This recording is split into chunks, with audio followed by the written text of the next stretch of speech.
Hare Krishna.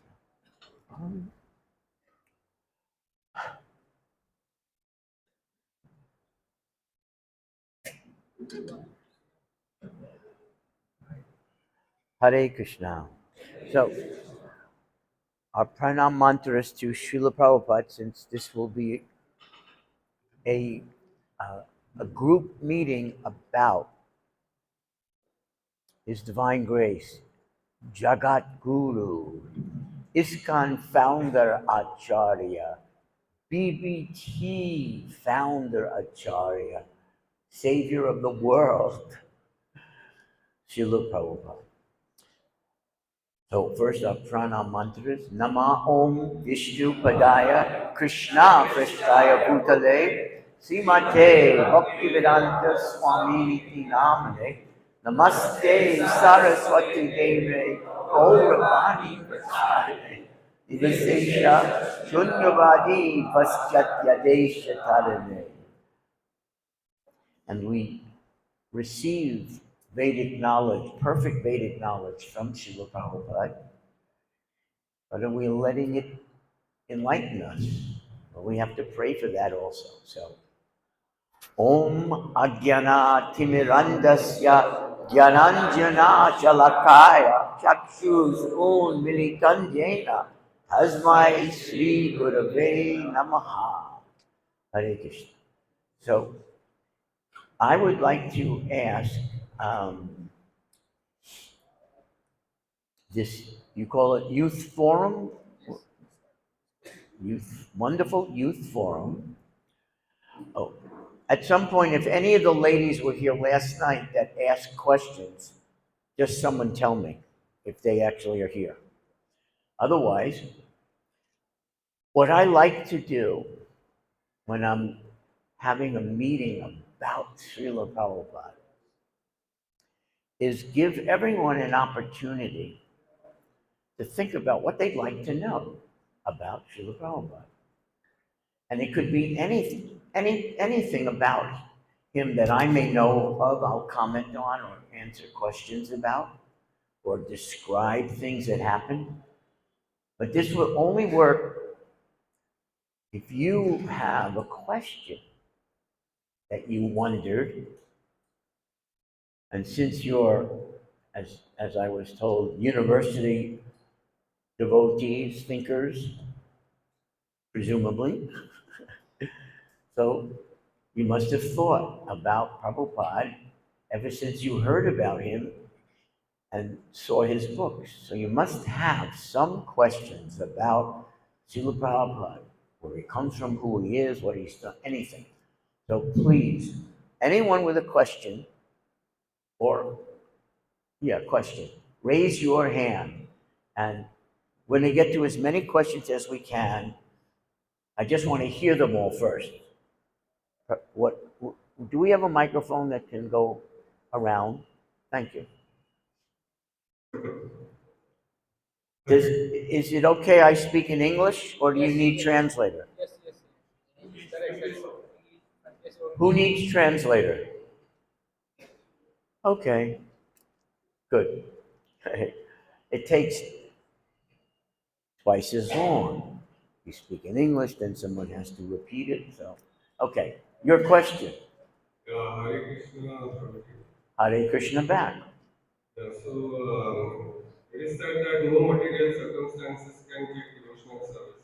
Wait, I think the mic is too close. Yeah, say it again.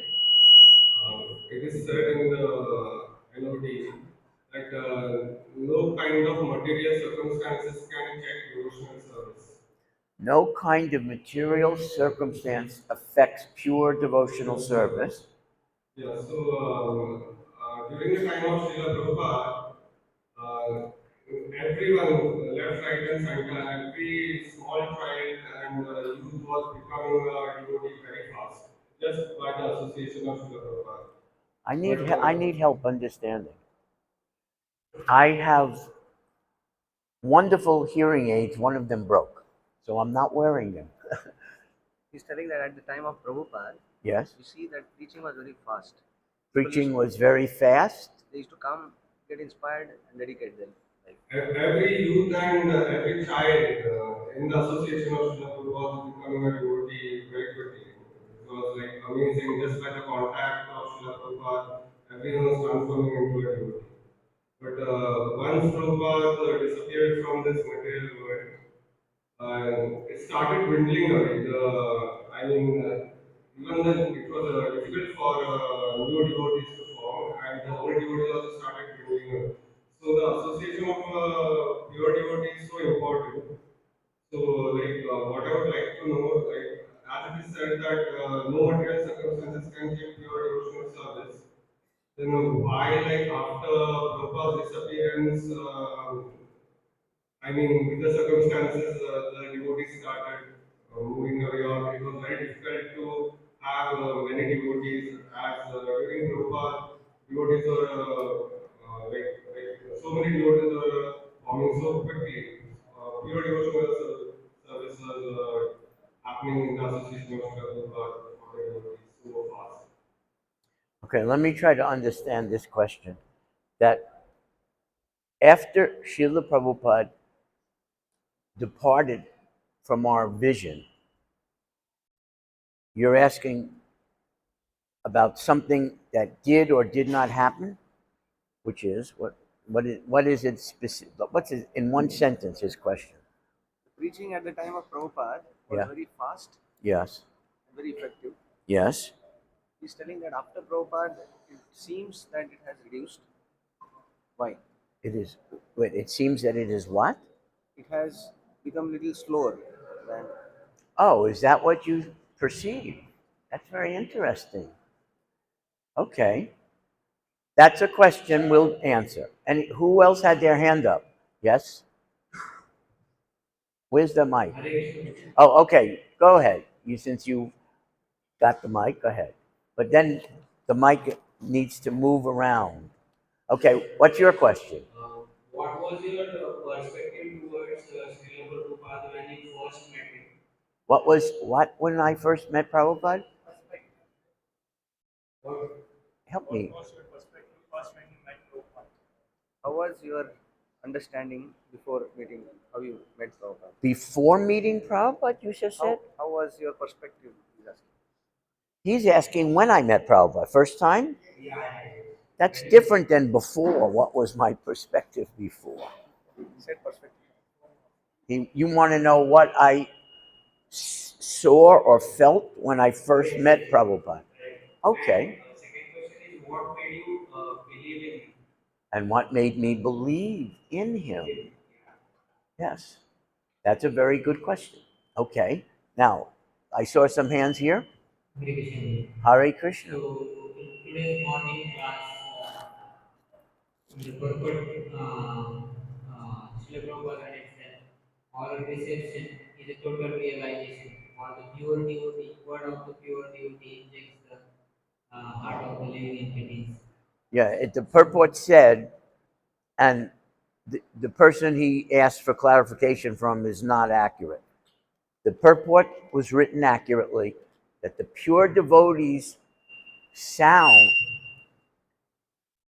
thank you, sound which he carries with him from the spiritual plane, not the material plane, when they enter your ear, they have an effective, like a medical effect.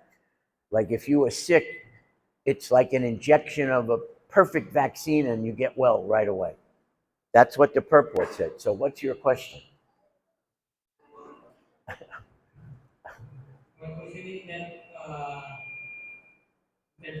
pure devotees like Prabhupada that already given Why is this?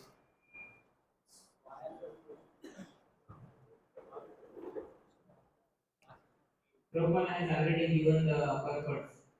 So like that. But on what basis it will depend that one will take it as a guidance or whatever the Prabhupada is saying or like that. In Bhagavad Gita, Krishna tells in 18th chapter that one who listens with faith and without envy, so he will take that message much seriously. So like that. So I want to know that how one can take this message seriously. And what is the meaning of without envy when Krishna is getting here? Okay, I need help because I don't have my hearing. He wants to know. That Prabhupada says in Bhagavad You Gita. can say it loud. Prabhupada says in Bhagavad Gita that those who are without any envy. they Well, can Krishna only- says without it. Krishna says Krishna says that without envy, such I'll be known. Krishna yes, says. those who are without envy, Krishna says, I can be known. Yes. And he's asking that how we can put ourselves in that situation. Because we Okay. are not. No. That is a wonderful question.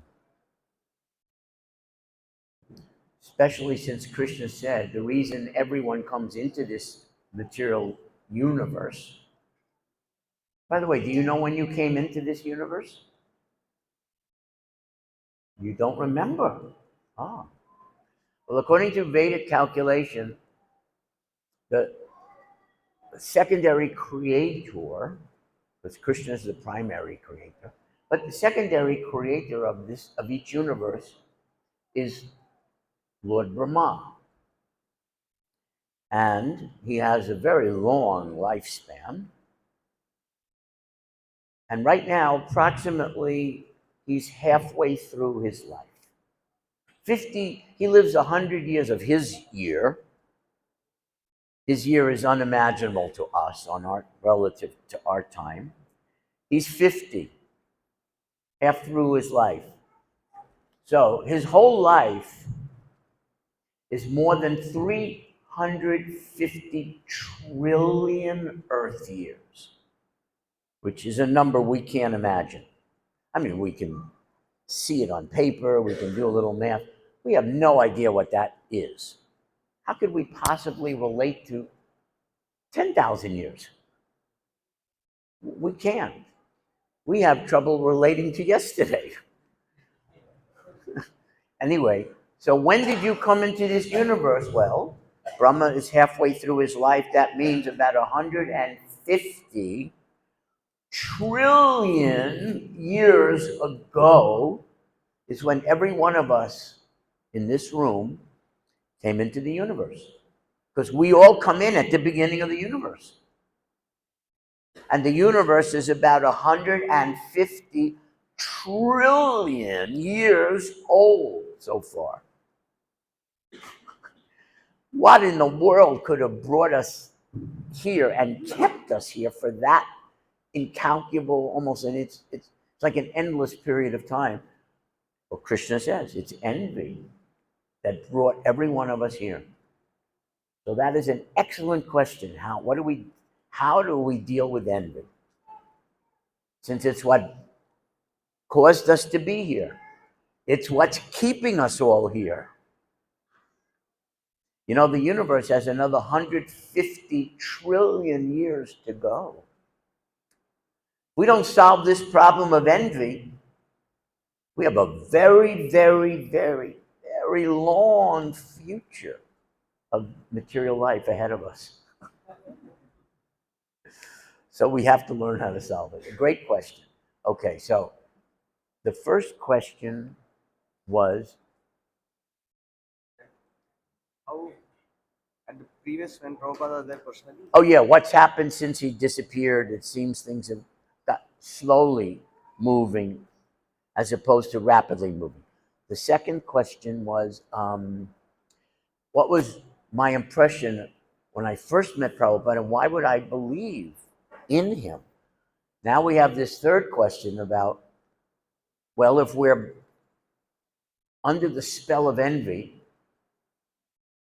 and we have to get free from envy to know Krishna, how do we do that? Obviously, it's very strong since it's kept us here for 150 trillion years. You realize how strong that must be? You know any force that strong? I don't. Okay, next, any other questions on this side? Yes? So, really, I have two questions. So, first question is that Prabhupada says that Gita is like graduation. He said what? Gita is like a graduation. Gita is a Bhagavad graduate Gita. study. Gita study is graduation? Bhagavad Gita study is like a graduation. Bhagavatam study Really? is Wait, like wait. Graduation from what? like comparison with Bhagavatam and Chaitanya Charitamrita. Okay. Like that. Okay. Like Bhagavad Gita study is like a graduation, Srimad Bhagavatam study is like a post-graduation, and Chaitanya Charitamrita study is like a PhD. So my question is here. Okay, so you're basically describing, even though the words might differ from the way I think of it, different gradations. Bhagavad Gita is the beginning of all spiritual knowledge. Then you graduate to the Srimad Bhagavatam, and then you can get to the postgraduate level of Sri Chaitanya Charitamrita. Okay, so now that you've described those different levels, what's the question? So my question is, Prabhuji, like Bhaktisiddhanta Saraswati Thakurji says that without reading Chaitanya Charitamrita, we cannot understand Srimad Bhagavatam. Where did you hear that? Like I have heard in various lectures of ISKCON devotees. You from devotees? Yes. Okay. So you want to know if we have to read Chaitanya Charitamrita? First or Srimad Bhagavatam, because you printing Prabhupada helping printing this nectarian Srimad Bhagavatam Chaitanya Charitamrita. Because I am reading Srimad Bhagavatam, I am in second canto, so it's very deep philosophy, like everything, how is it linking to Supreme Personality of Godhead. And Chaitanya Charitamrita is like more stories, and it is said that Chaitanya Charitamrita is like a mind of Krishna. And Srimad Bhagavatam is like a character, and Gita is the Vani of Lord Krishna. This is my first question. So, how should we approach? And I understand your question. Are you writing down these questions? If you don't mind. We had the first question about did things slow down after Prabhupada's disappearance. We had the second question, what was the impression of Prabhupada and why would you have faith when you met him? Third question was Envy. how in the world of envy do we cut envy out of us, our consciousness? And now this fourth question is, different things are said about which books of great spiritual knowledge we should study in what order. Do we need one to get to the understanding of the other, and so on? Okay, I understand. And this is last question from my side. This is about Sankirtan, like we say, like Sankirtan Yajna. That is the congregational chanting of Hare Krishna mantra, like even 6 stars become the rate. So I have read that small Prabhupada Dilamrit book. So I don't remember, either I am not read or I don't remember, like book distribution is also mentioned as Sankirtan Yajna. Is it like that? By doing book distribution, they will come to Sankirtan Yajna, they will also chant Hare Krishna Mahamantra. Okay, I understand. What is the difference between the traditional Hare Nama Sankirtan Yajna and book distribution? Is it part of that? Does it lead to that? Does it grow out of that? Okay. Because now we I understand the question. First party also we say Sankirtan first party. Yes. Okay. O- Thank you. Okay. Now, you had a question? Okay, but you need the mic. And then we're going to ask them, and then we're going to ask the Vaishnavas. Yes, Prabhuji.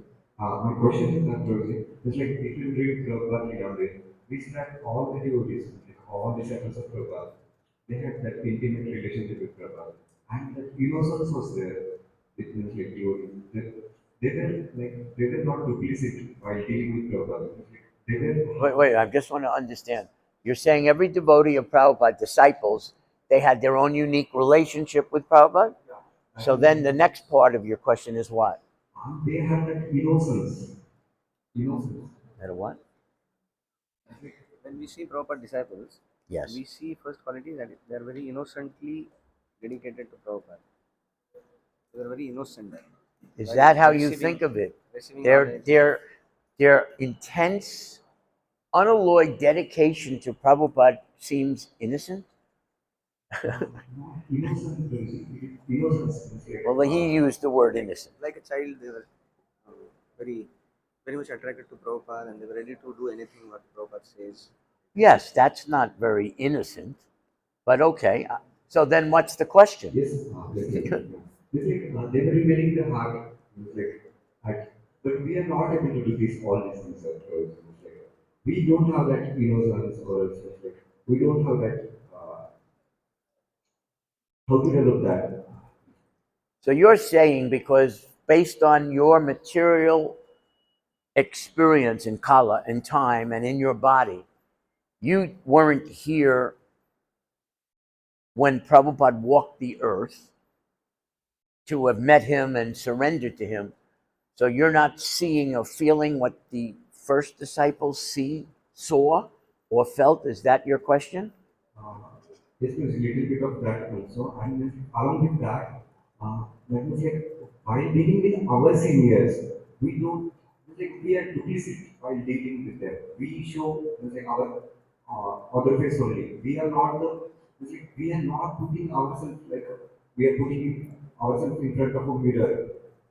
It's like, God, do I need my hearing aids? No, I'm so sorry. He is going to repeat your questions into my ear. Yeah. He's asking that Prabhupada's disciples, they had 100% faith in Prabhupada and they followed him. Okay. Now, we don't have that much faith in our authorities, and we Because they're not Prabhupada, of course. Okay. But there's a big but coming when I get to answer your question. so There's a very good, excellent but coming. so we are not so open to accept and follow Krishna consciousness like Prabhupada disciples. Okay, I understand. So now, first of all, the Vaishnavis that are here, any of you were here yesterday? Did two of you? Did you ask questions? Three of you. Did any of you ask questions yesterday? Which one? Because I remembered three questions, but which one was yours? Wait, you need the mic or I can't hear. Hare Krishna. So the question was, how did Prabhupada influence the happiest? Oh yes, the hippie question. How did Srila Prabhupada, historically there was an entire generation of young people around the world that were called hippies. How did Prabhupada turn these hippies into happies? That's your question. Okay, great question. Okay, now, just a minute. Any other questions from the Madhajis, Vaishnavis? Not necessarily from yesterday. You have any other questions? Or just that one? Your hand is up. You need the mic. You're writing that down, right? My question is how Prabhupada want a woman to live in Krishna consciously. How Prabhupada what? A woman to live in Krishna consciously. How Mataji should practice Krishna consciousness? How was Prabhupada's perspective? How Vaishnavis should practice Krishna consciousness? I think that's an excellent question. Since you make up half the population of the humanity. A very good question. Okay. Any other Madhajis or Vaishnavis? Okay, now wait a minute. How many questions we have so far?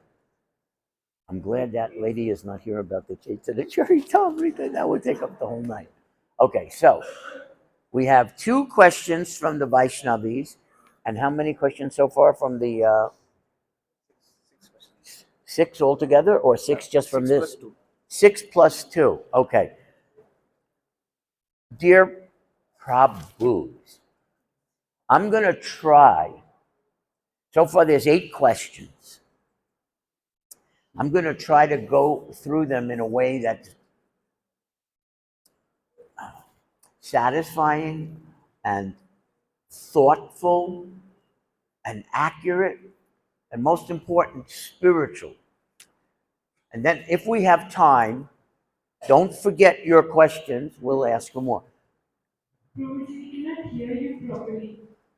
We cannot hear you properly. Okay, thank you for letting me know. What's wrong with this? Hare Krishna. Is that better? So I wasn't speaking into it. Okay. Okay. So I promised yesterday, since the whole evening was with this side of the room, that I would start with that side of the room. So we only have two questions from that side. One of them is a repeat from last night. Okay.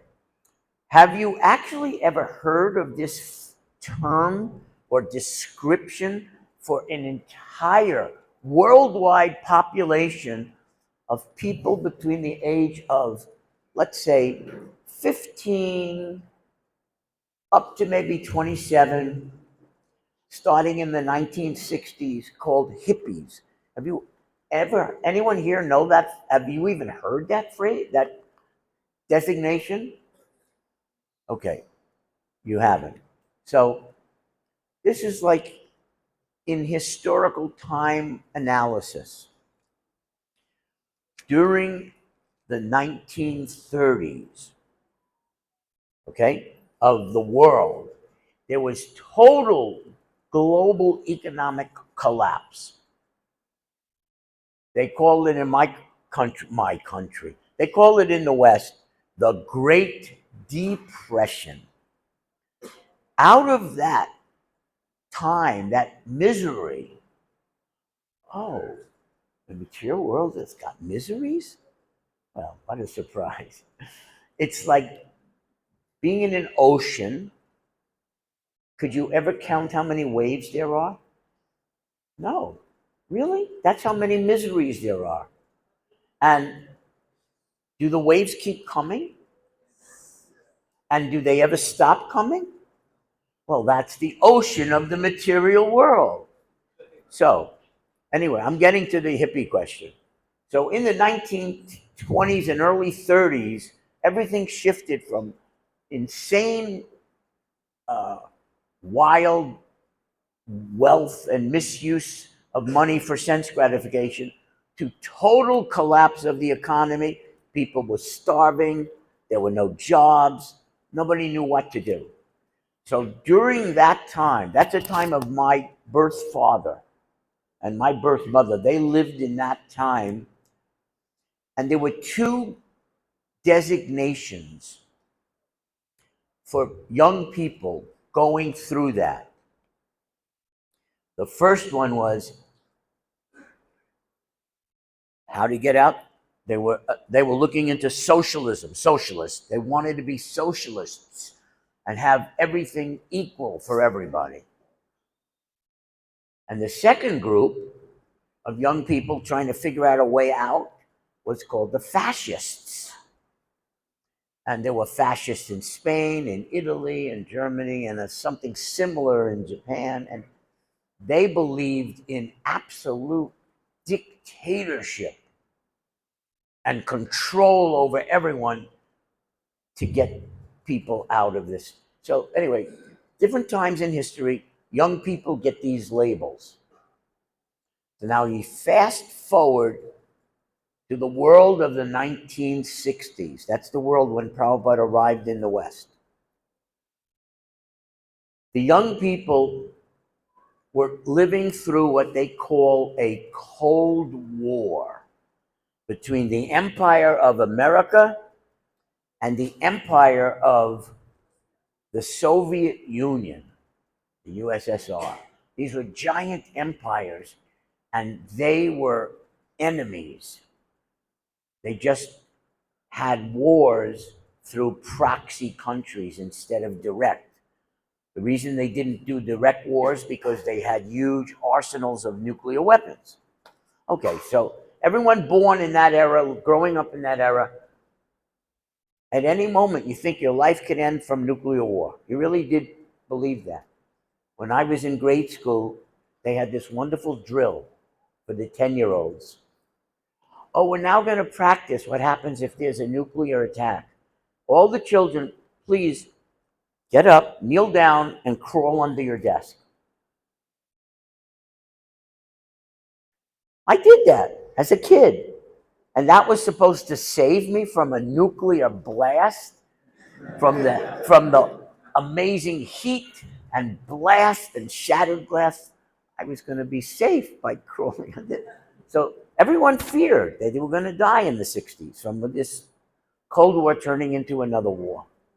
And then America did something so stupid. They said, we have to stop any further countries becoming communist, influenced by the Soviet Union. And we'll go to war with those countries, not with Russia directly. And so they entered this ridiculous war in this place called Vietnam. So the young people were looking at this, and the government of America said, this is not a voluntary army anymore. Every person, every boy 17 years old gets a card with a number on it. Selective service draft card. I got one, everyone got one. And they have this lottery machine. If your number comes up, they send you to Vietnam. Now, the other thing that was going on in America at this same time was there was this great white supremacy going on where people of color had no equal rights, especially people from African origins. And they were called Negroes, they were called Black Americans, but they did not have equal rights. And so different leaders in the Black community arose to start marches, some violent, some peaceful, to try to ask for equal rights. Because we're Americans, why aren't we treated as Americans? So they called this the Civil Rights Movement, and all the other people in America who were revolting, they called it the anti-war movement. And collectively, almost everyone in the anti-war movement became a hippie. So what does that word mean? It means we reject this society, the way they govern. We reject their policies. We agree there's racism. We agree with so many things. So we're going to revolt peacefully. How are we going to revolt peacefully? Well, the first thing we're going to do is take drugs. This was like a fundamental principle of the hippie movement. Not gross drugs that today they have. These are drugs specifically affecting the mind. And the propaganda was, oh, you take this drug, it will open your mind. It will expand your mind.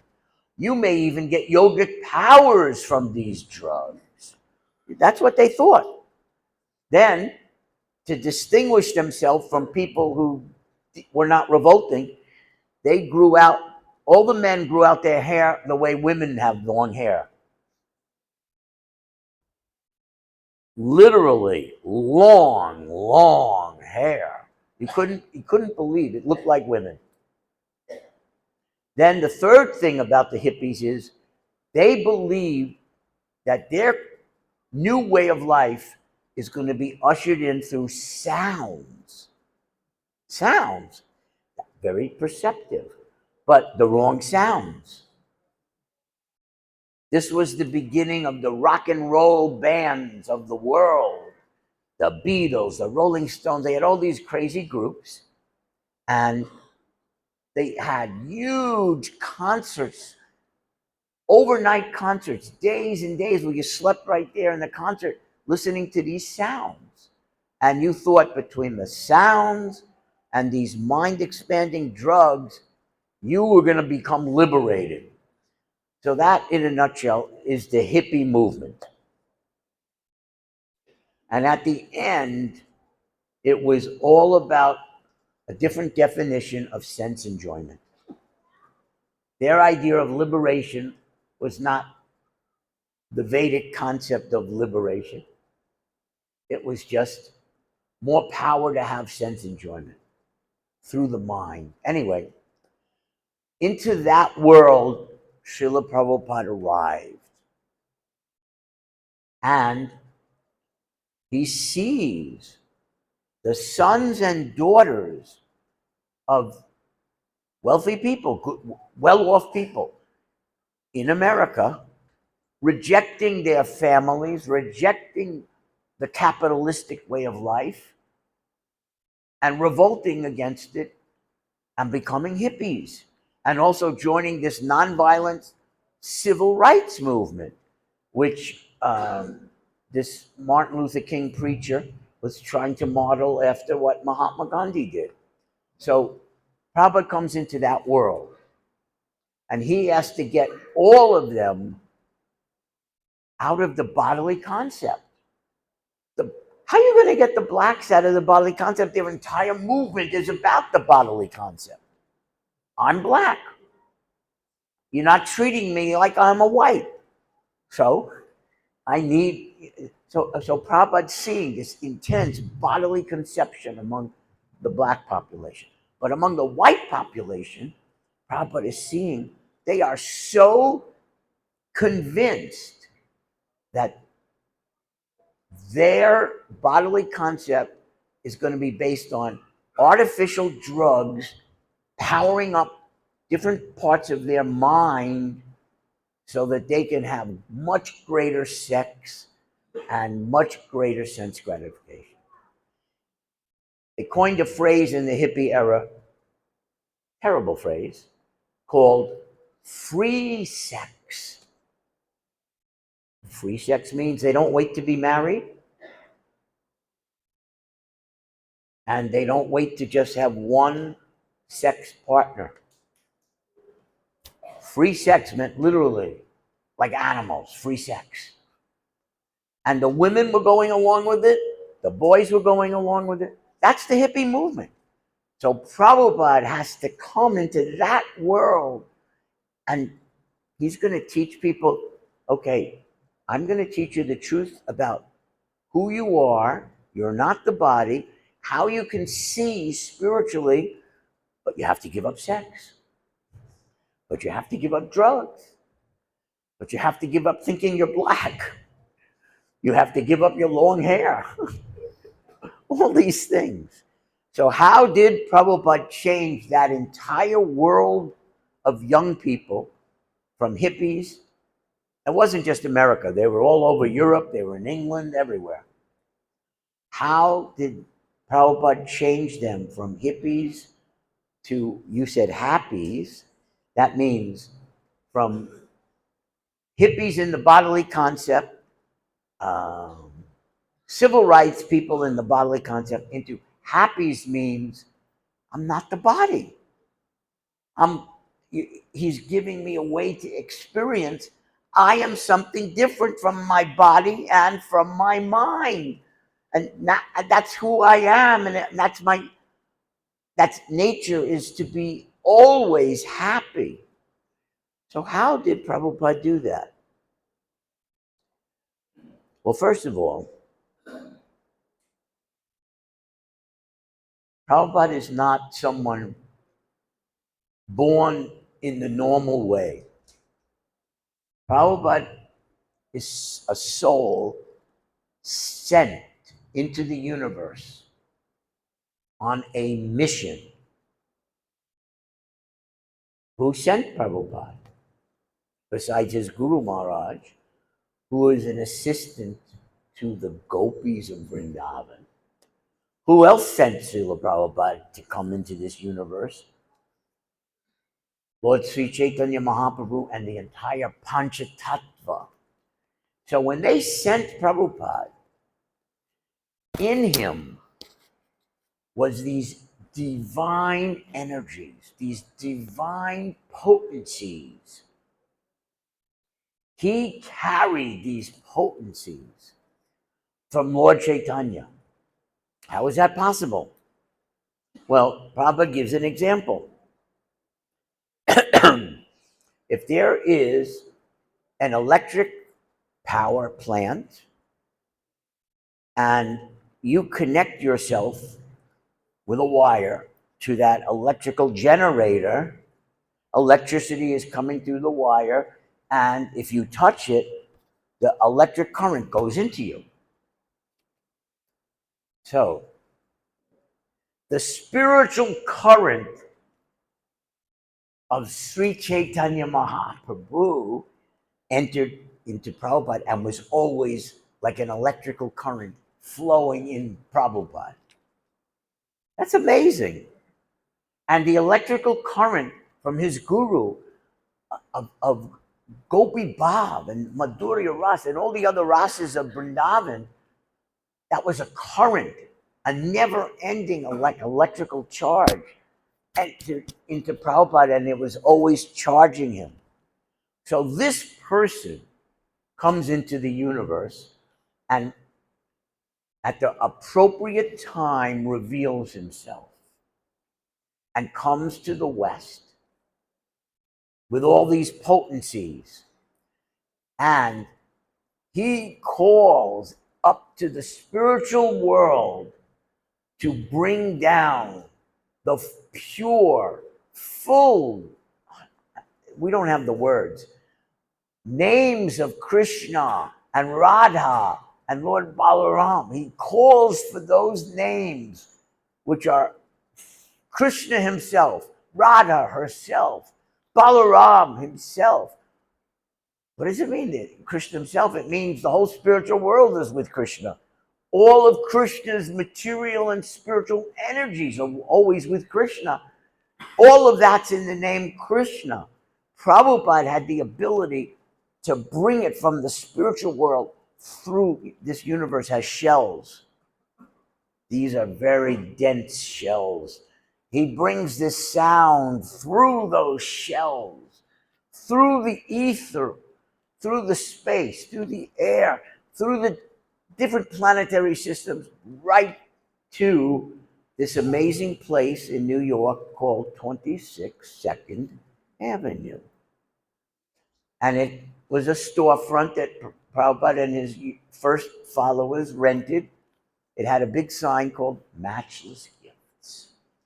And from there, Prabhupada taught privately inside the store the Maha Mantra. And then one day, Prabhupada said,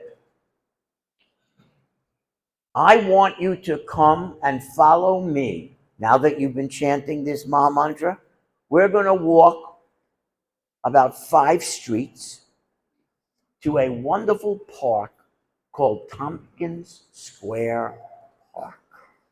And we are now going to bring this Maha Mantra out of the temple and into the public. And we're doing it for free. And when the devotees were so nervous about this, but Prabhupada led them, they followed Prabhupada. He had his little kettle drum, they had some kartals. It was such ecstasy. I believe there was special ecstasy that Lord Chaitanya himself was sending to Prabhupada's original followers. I can't think of another explanation how they were so ecstatic and dancing and jumping. They have known Prabhupada for only a few months, and they're acting like they are the greatest, Mahatmas. Something special came down with that holy name from Lord Chaitanya to awaken them. And so with that, the holy name had now entered the earth's atmosphere. And certain times when a field is very, very, very dry and there's a fire, it can spread very quickly in a dry field. Well, the earth was totally dried up. And the fire of the holy names, which Prabhupada carried to this earth, spread everywhere, all over the earth. And all of a sudden, the hippies are hearing their favorite, idols, celebrities, singing Hare Krishna on their record albums. And They're having concerts with these famous celebrity music groups are joining Prabhupada on stage for free, chanting with him. And there was a famous park, which was like the heart of this hippie movement out in San Francisco, in California.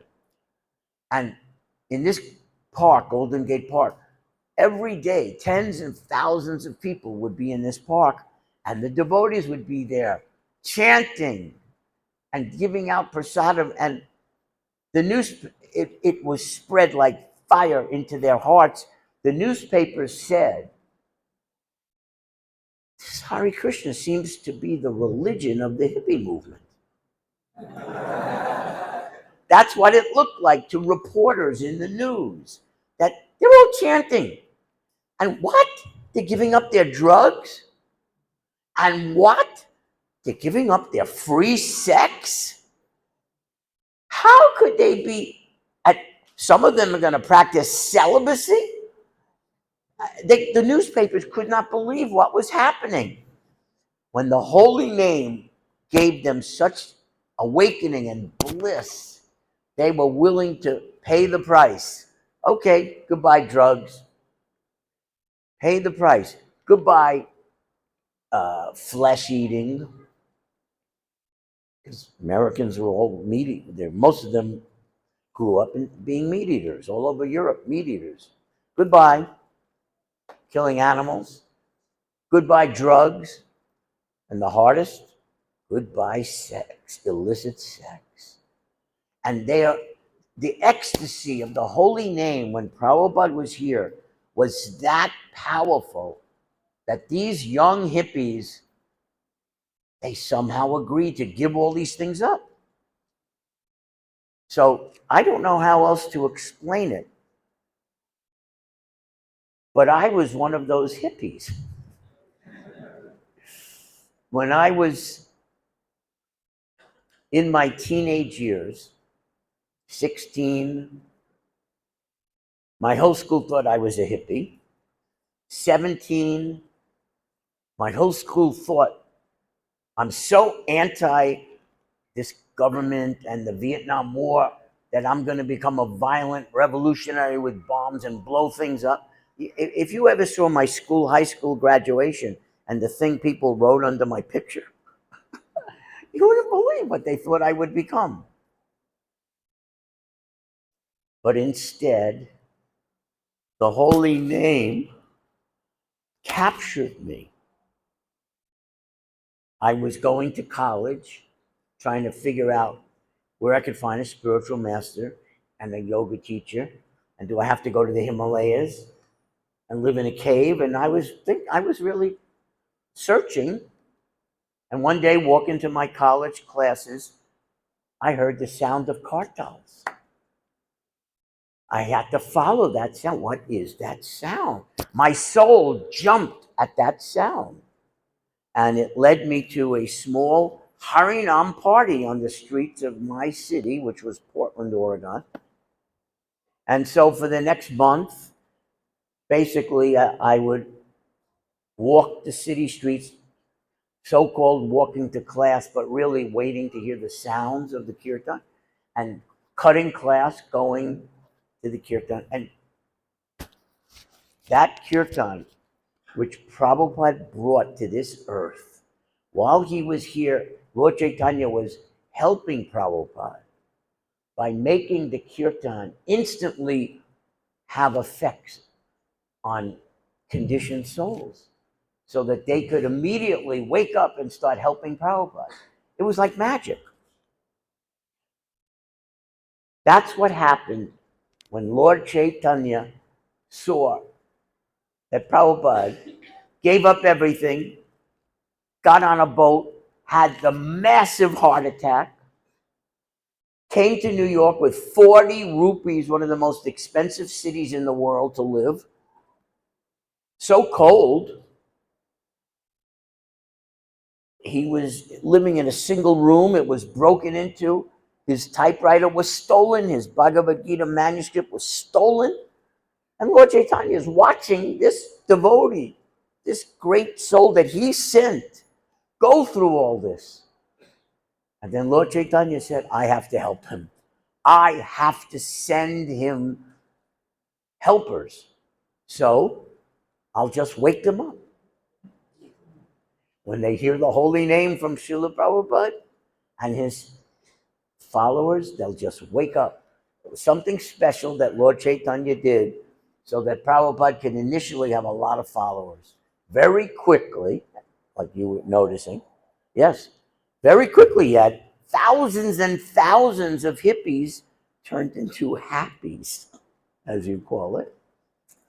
And, you know, if you're a devotee for 1 or 2 years and Prabhupada says, I now want you to go to, let's say, Switzerland. Never been to Switzerland. I want you to go there and start a Christian temple.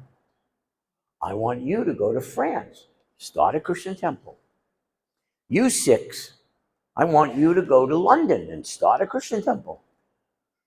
Prabhupada is taking devotees that have been, they never heard of Krishna 2 years before, and he's sending them all over the world. He sent, I would like you to go to Nairobi in Africa. No. I would like you to go to Mexico City. I would like you to go to, he sent one of them to Brazil. I mean, all over the world. Canada, everywhere. They're like 2, 3-year-old devotees. They're like babies in Krishna consciousness. And Prabhupada, they're so ecstatic in love with Prabhupada that when he said, go here, go there, and start a temple, they just picked up and went. And because they were carrying this potency, this energy, this electrical current from Prabhupada, they were successful. So, okay, Prabhupada landed in 65. He had his heart attacks on the boat, 66. Everything was crazy. Then finally, at the end of 66, he rents this one storefront in New York. And 11 years later, he leaves the world. So in those 11 years, he made the Hare Krishna movement the religion of the whole generation of hippies.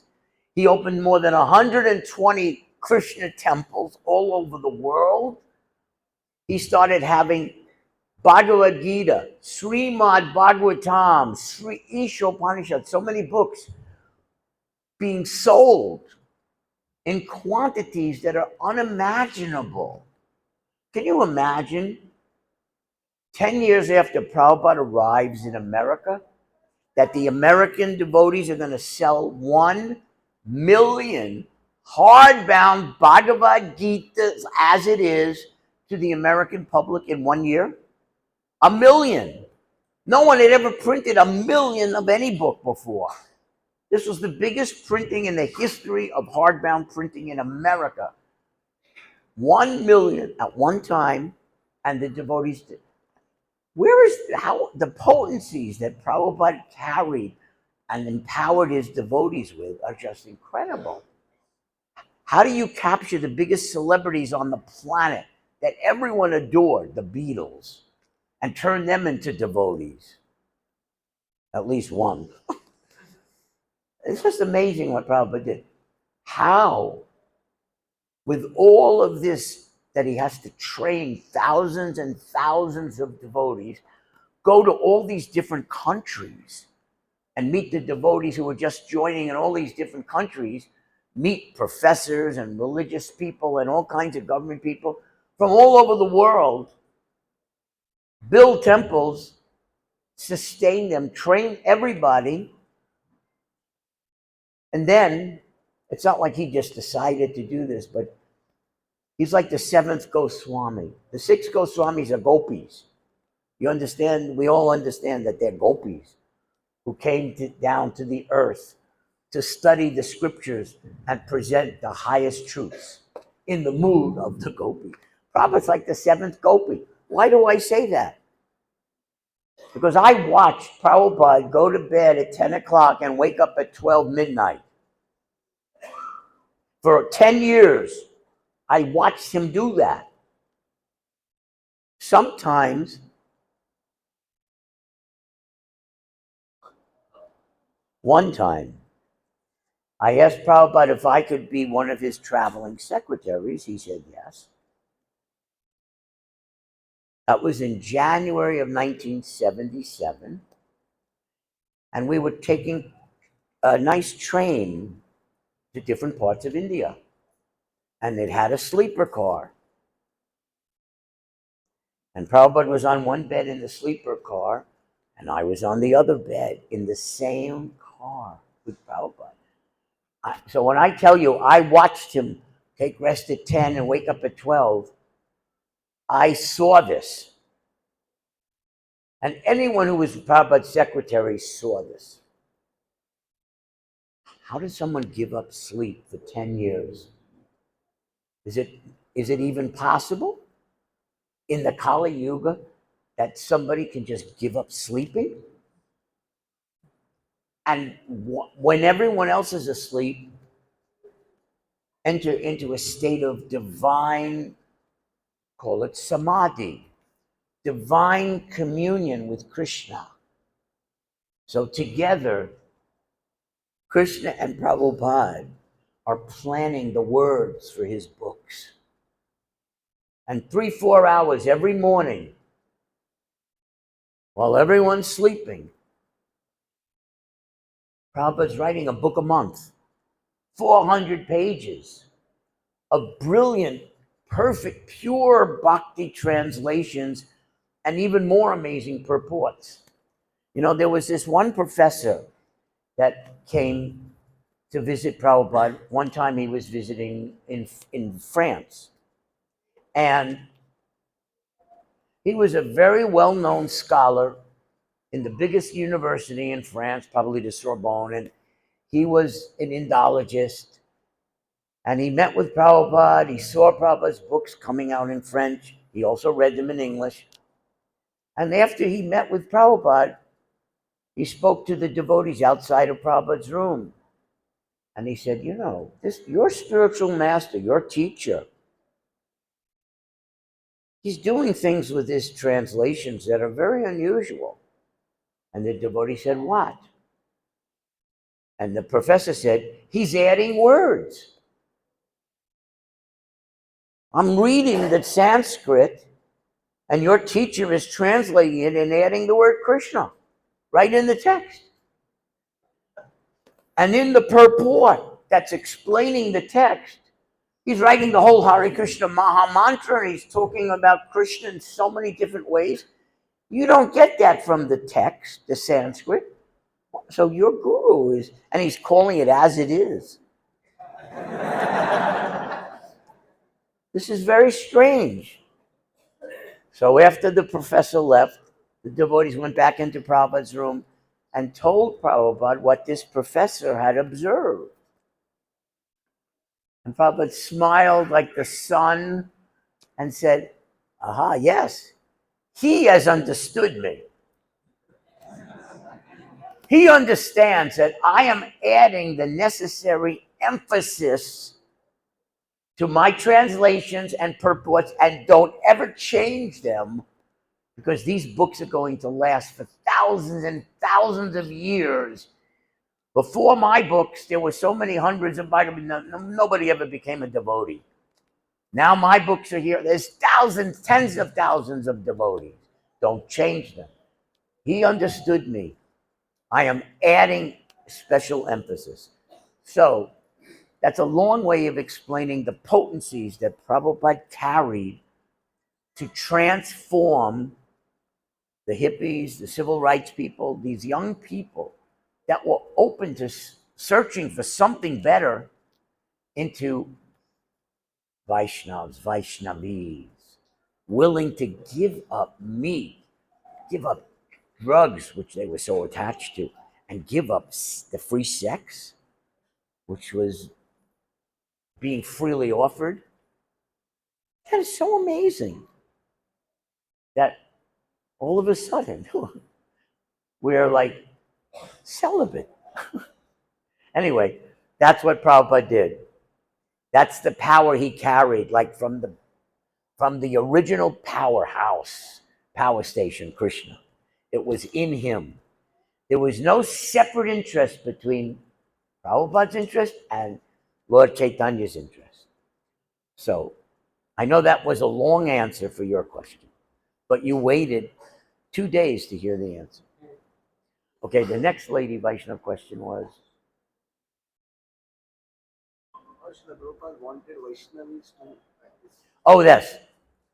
What did he want of his daughter, his spiritual daughters? By the way, it didn't matter what your bodily age was, you were his spiritual daughter. And today, no matter what your bodily age, you are his spiritual granddaughter. So, how did Prabhupada want Vaishnavis to behave? Especially when in Vedic culture, and we read in Srimad Bhagavatam especially, that women at all times were protected. They had different roles in society, but they certainly were not running businesses. They were not certainly running governmental agencies. They were certainly not Indira Gandhis and running governments. So the women had broken out of these stereotypes all over the world. And here's Prabhupada introducing Vedic culture. And should the women go, what do the women go back to? Well, Krishna describes the qualities of a chaste, perfect, pure lady devotee in the Bhagavad Gita. Wonderful, amazing qualities. If only we had those qualities, we'd become pure devotees. It can help those qualities that you're born with, the modes create your body and mind to be in this woman form. If you develop those qualities that Krishna mentions, you become pure devotees. But more important, Prabhupada faced tremendous criticism. How are you giving Diksha to a woman? Even in the Gaudiya Math, his godbrothers, what are you doing? You don't give Diksha to a woman. And Prabhupada said, I do. They're spirit souls, they're not women. You are in the bodily concept of life. You are caste Brahmins. All you see is Brahmins based on your body and your family heritage. You have no idea that these souls are so much greater than you. So, of course, I will give them Brahmin initiation and let them worship on the altar of the deities. Oh, no, you can't do that. All over India, they said, you can't do that. Even today in India, some people still can't get out of their caste consciousness, their bodily concept of life. Women cannot do this and do that, only men. No. How are you thinking you're a man? And then you say you're advanced. How are you thinking you're a man and you say you have knowledge? That's like the ABC first grade lesson of spiritual life. You're not a man. You're not a woman. You're a spirit inside a body.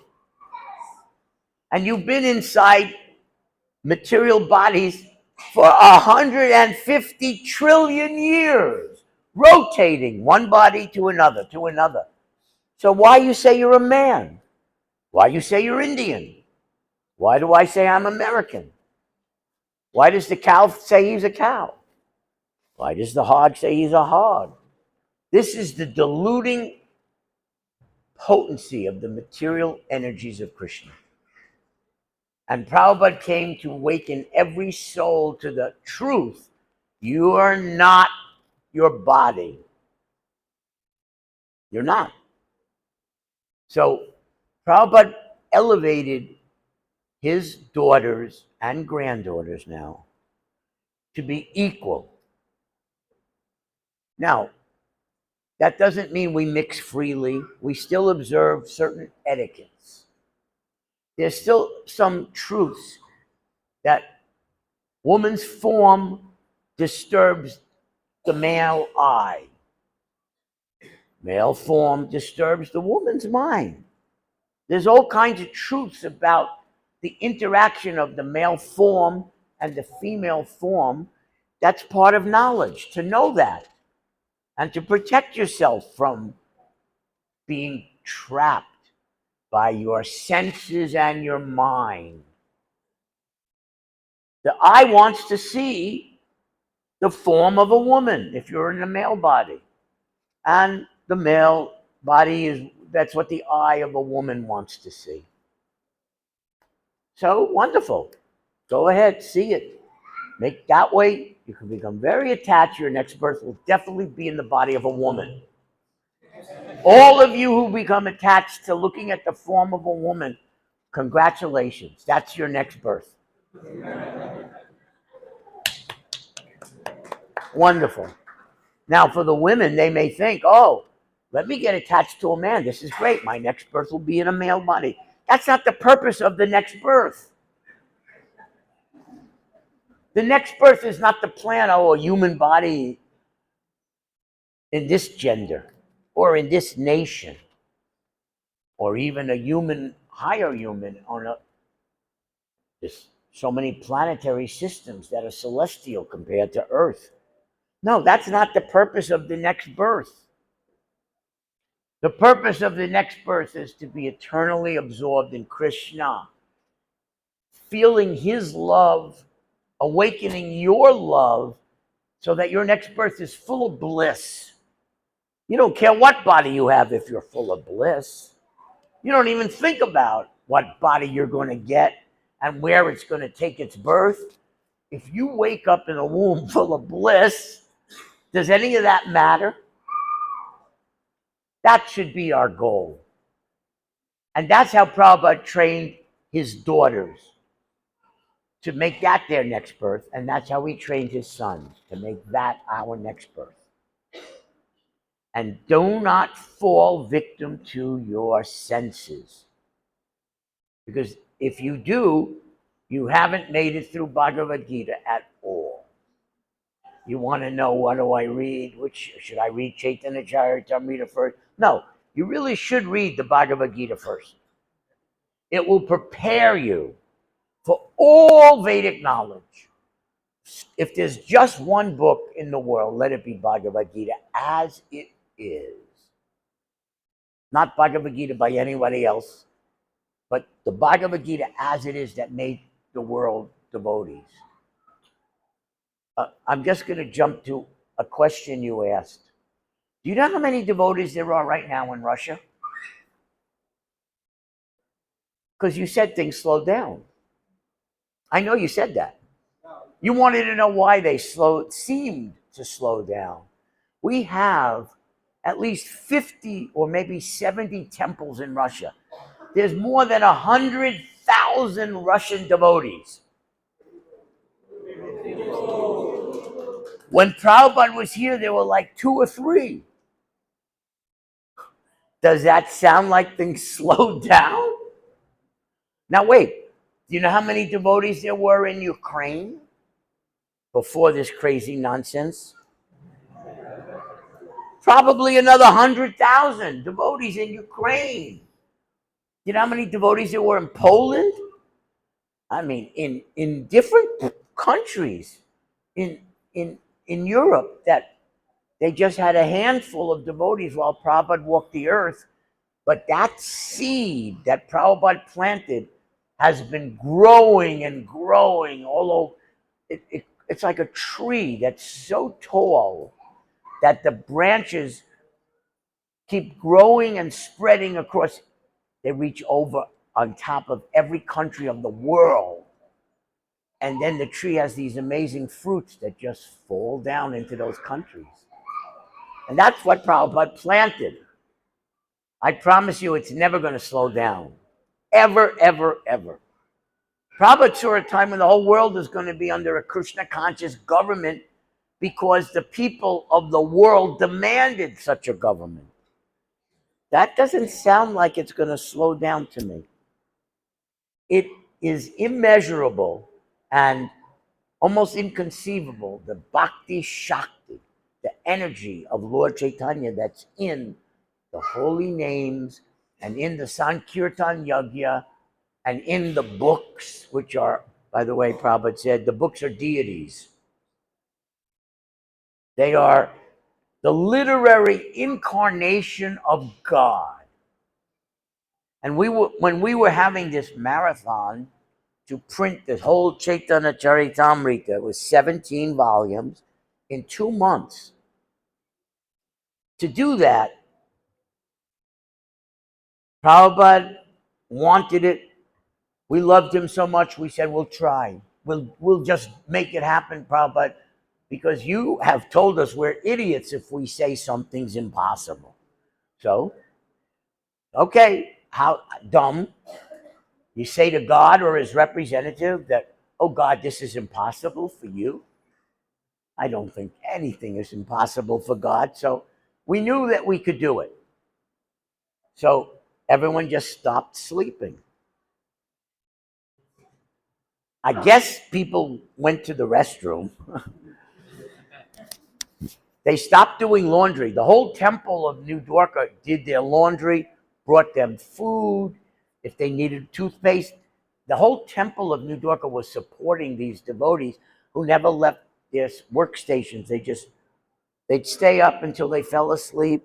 Then they'd wake up and start again. And so I asked Prabhupada, with all these different types of work, this was pre-digital. Books were very manual, labor intensive back then. I said, Prabhupada, all these different categories of work, and we're doing it 20 hours a day, 22 hours a day. I can't even count. What category of devotional service is all of this? Each workstation, they're doing something so different. So I asked Prabhupada, what is this category of devotional service? And he answered, all of you are engaged in deity worship. The books are like deities, and you're dressing them, decorating them, waking them up, preparing them for their appearance in the world. You're artistically decorating them in so many ways. This is your deity worship. And then finally, you send the deity to a printer. And from that printer comes out the actual book, ready for the whole world to see.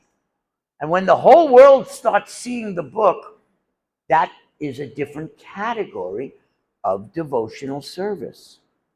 That book distribution, which is the highest form of the Sankirtan Yajna, is now in the category of Shravanam Kirtanam. That's what book distribution is. So, why did I tell you that? Because we were trying to answer the question of Why it has slowed down? why it slowed down. And I'm not sure it did. I'm not sure that there's so many devotees. How many devotees do you think there were in India that Prabhupada awakened before his disappearance? I don't know the number, but today there's probably 100 times, maybe even 1,000 times devotees in India that are genuine devotees that were not before. What Prabhupada did by going to the West and then coming back to India is he woke up India to what India had forgotten. Let's face it, India forgot. They had no idea what Vedic knowledge really was about. And if they did, they would have gone to the West themselves to spread it.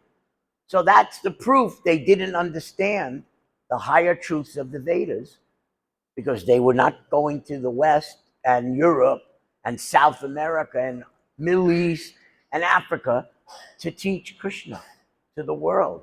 That means you didn't know Krishna. You had forgotten Krishna. Because if you knew Krishna, you'd be on Sankirtan in the world. You couldn't bear the thought of not saving souls everywhere. He couldn't bear it. Krishna is not just for India. Krishna is for every soul in the universe.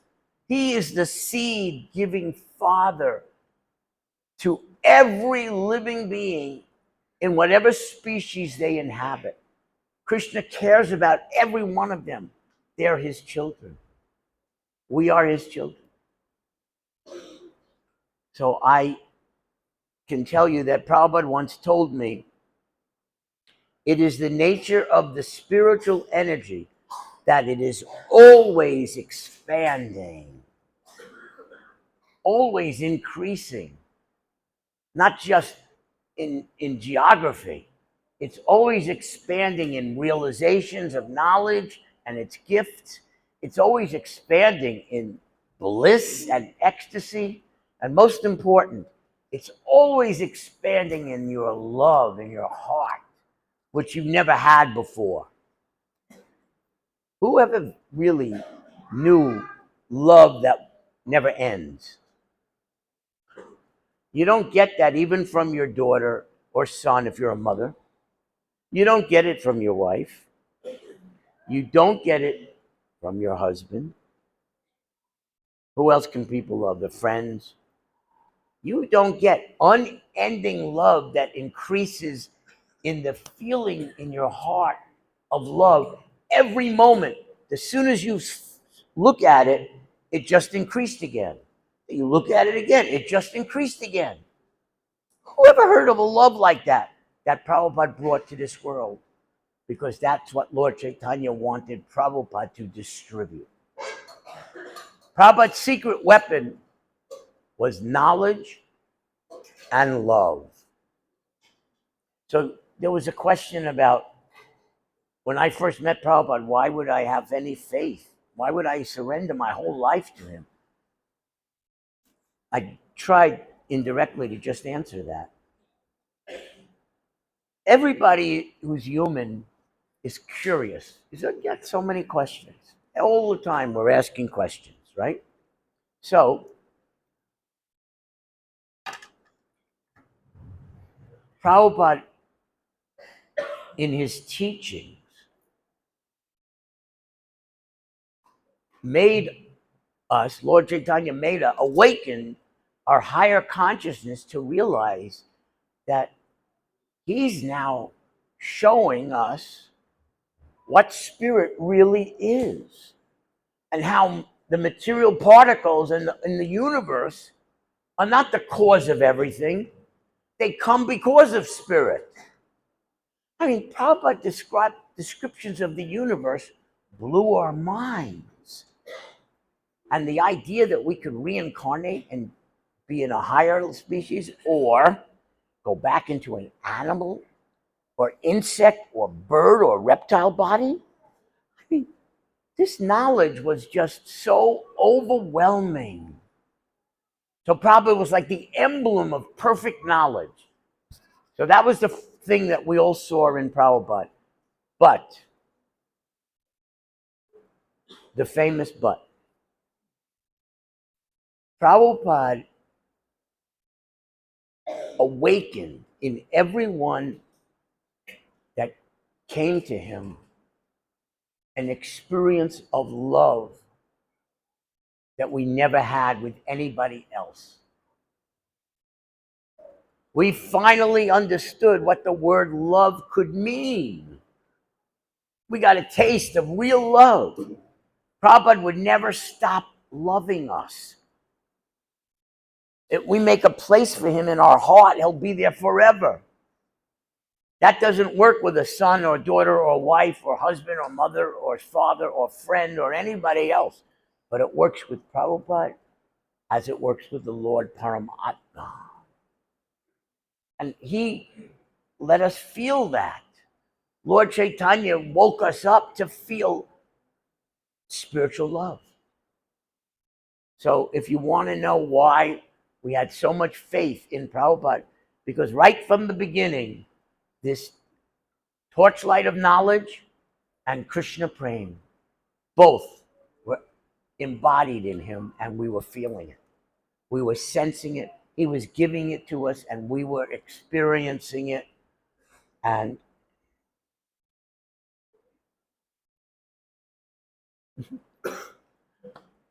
it was, as far as we were concerned, the whole world is Krishna's property. Prabhupada, send us anywhere. It's your father's property. We'll go anywhere you want and do anything you want us to do, because we're your son and daughters, and you're teaching us that our eternal Father owns everything, is the proprietor of everything, and there's no boundaries. It's all his. So of course we can go anywhere and do anything for him. So that's what happened when we first met Prabhupada. That's why we gave up our whole life to him. That's why if he said he wanted to do something, we had no doubt that that would please Krishna, perfectly please Krishna. So naturally, we wanted to do it to be pleasing to Krishna. It just became a perfect relationship where Prabhupada knew exactly what Krishna wanted. He once described it to me as, imagine an amazing theatrical play, and all of you are the actors and actresses, but you don't know your lines. You don't know where you should stand. You don't know what you should say or do. I am the director of the play. I will teach you what to say, train you how to say it, place you here and there, and there will be this amazing global spiritual play that Prabhupada's directing. He wrote that to me. And we felt that. Even before he wrote it, that's how we thought. If you could imagine the world's greatest orchestra, symphonic orchestra, with more instruments than they ever have, creating the most beautiful sounds. And Srila Prabhupada, he's bringing it all together as the conductor and the composer all at once. So that's what we were experiencing. Now, somebody wants to know, can that still be experienced? It's implied in some of your questions. Can you still experience that if Prabhupada's not visible to us? The answer is, Prabhupada said to us, I will never die. I am always present in each sound of each word of my books. And you can experience me in full by studying and reading my books and just believing I'm there in those words. I know Krishna. I discussed the selection of those words with Krishna. Now you read those words, you're associating with me and with Krishna. Just take those words into your mind, into your intelligence, and most important, take them into your heart. You will feel even more than what we felt. I say we being devotees that were helping Prabhupada in the early days. How do I know that? In 1973, we had just developed mass book distribution.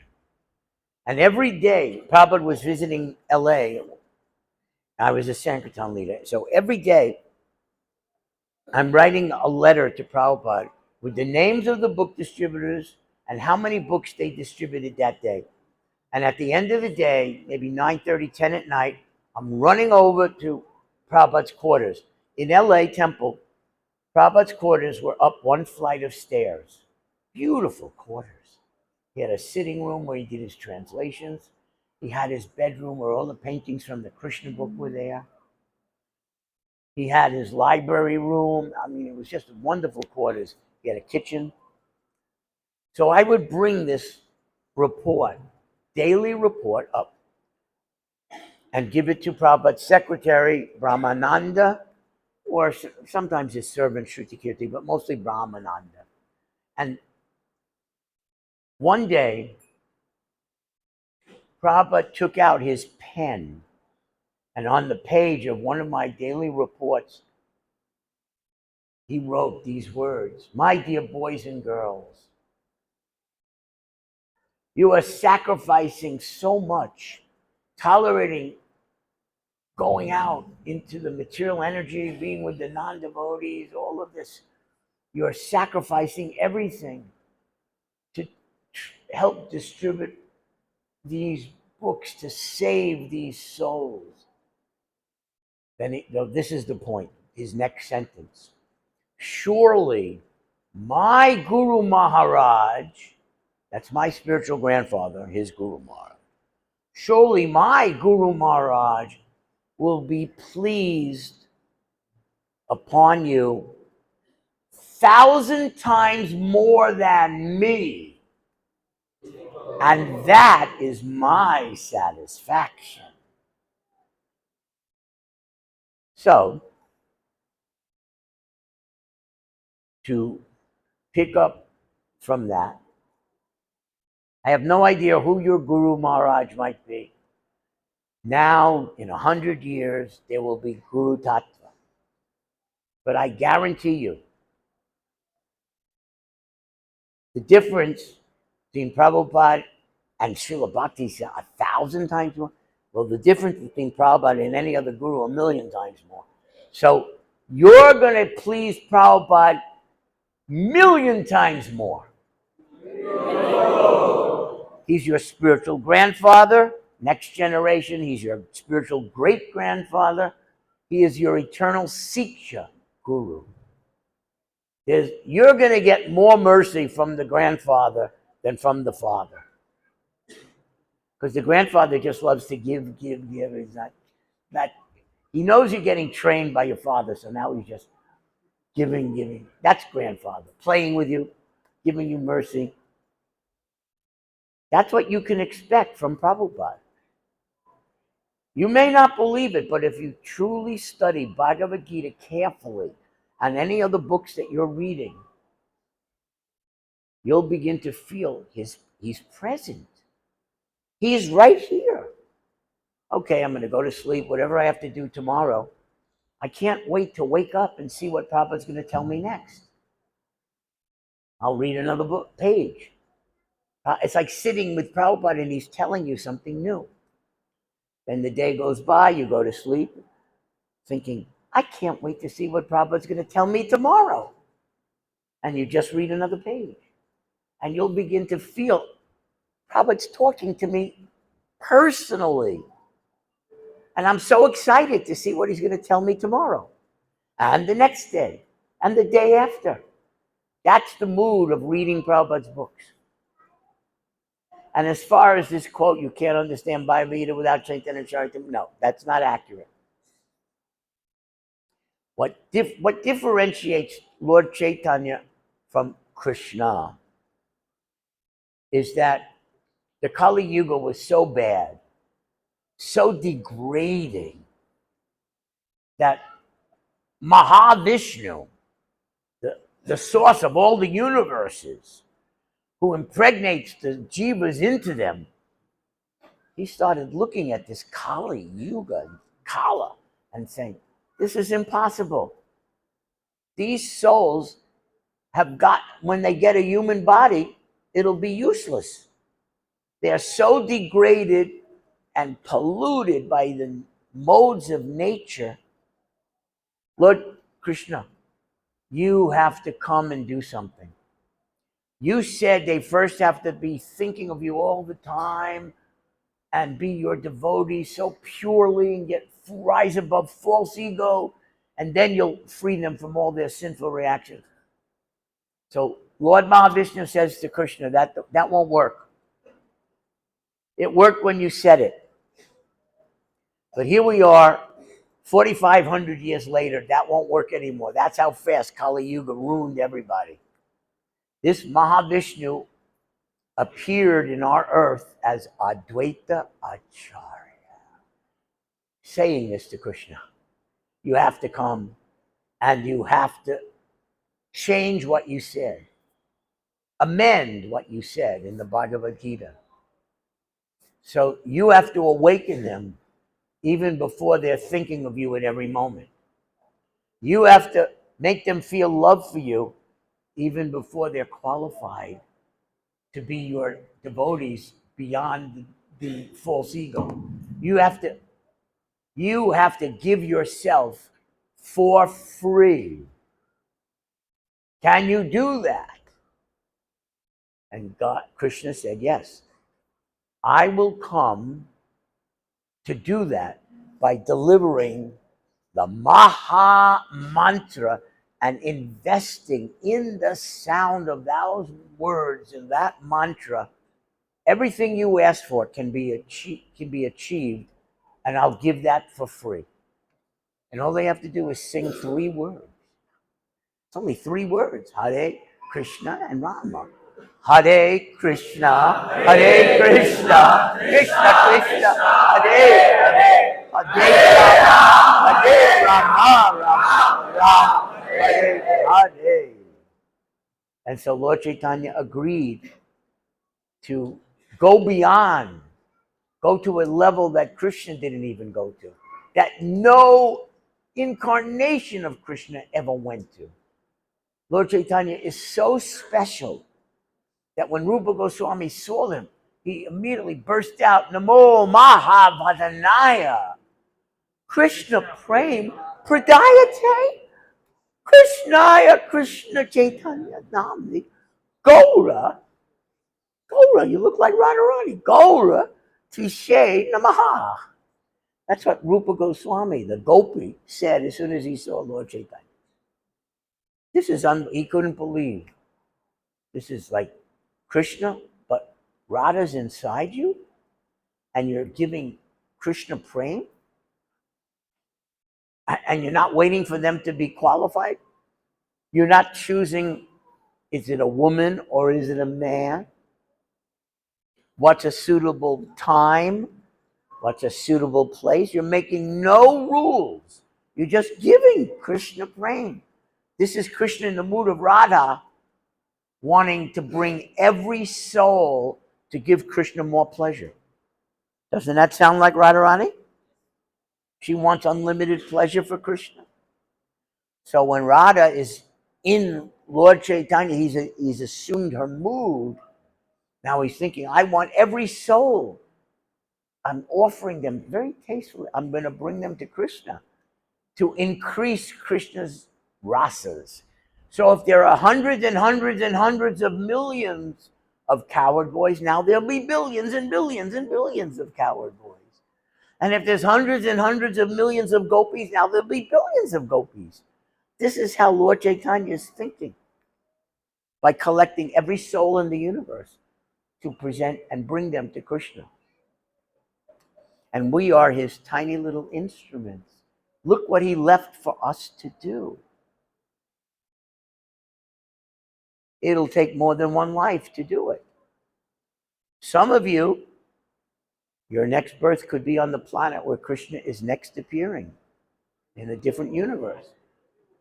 Some of you, your next birth could be in this universe, joining Prabhupada again. This is our future. And you can't even choose one better than the other. They're in the womb, you'll be given a body that's meant for this. Whatever one of those destinies you're supposed to have, you'll be given a body in the womb of your next mother, just designed for that alone. That's Prabhupada's gift. What a gift. How do we thank him? Had he not come, I'd be looking at samsara, dava, for 150 trillion more years, 100 trillion lives. That's what was facing me had he not come. How do you thank someone for saving you from that. How do you not fall in love with them for doing that and saving you from that future? Endless reincarnations. That's why the souls in the universe are called Nityabada. Always.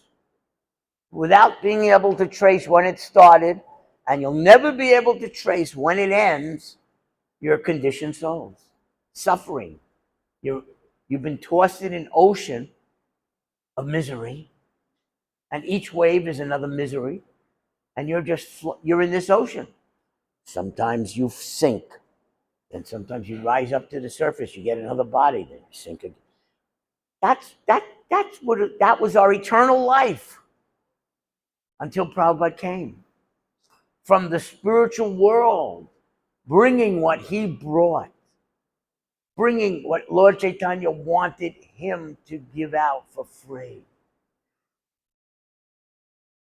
So that's a tiny little glimpse of who Prabhupada is.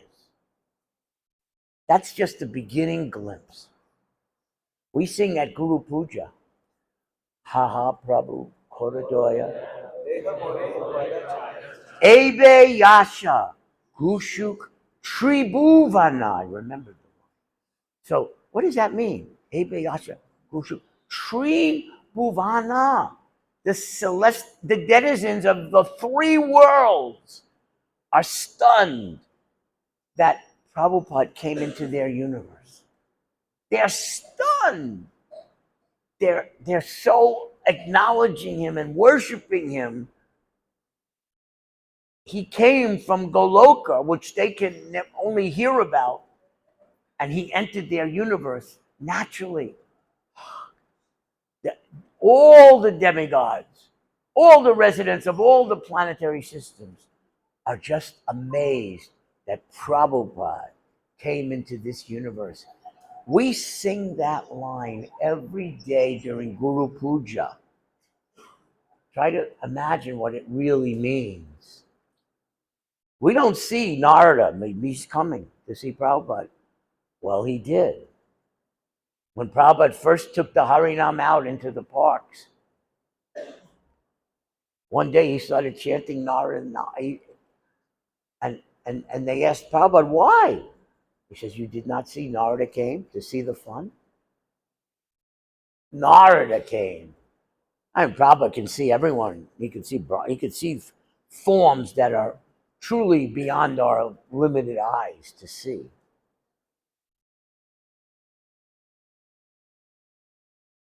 It's amazing who came while Prabhupada walked this earth to see him, to watch him, to just bask in his glow.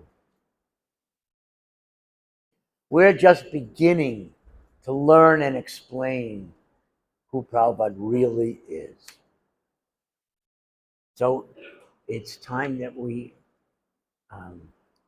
thank you for your keen association and interest in hearing about Prabhupada and what it was like and what it's going to continue to be like and how this movement will never stop growing, ever. That's the future that Prabhupada brought. That's what he's awakening on the earth. So thank you all very, very much for helping each other to love Prabhupada and get this knowledge gift from Prabhupada. Vanchakalpa tarubhyascha, kripa sindhubhya eva cha, patitanan pavanebhyo, vaishnavebhyo namo namaha. Srila Prabhupada's followers, disciples, grand disciples, students, and those benefiting from him. Ki Jai. Thank you so much for hearing this. Thank you so much.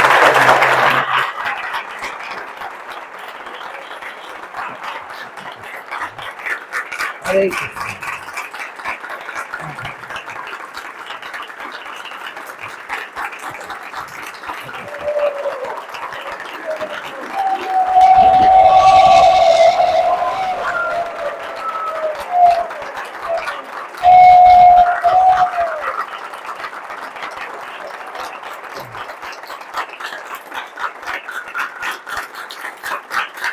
Hare Krishna. One of the things that Prabhupada taught me, and others, is what you just did, to pass it immediately, instantly to Prabhupada. It's not from anyone other than what you just did. If I was proper, pure enough, it already went to Prabhupada. Hare Krishna. We don't keep for ourselves. Whatever you offer, we offer to our Guru who gives to Krishna. Hare Krishna.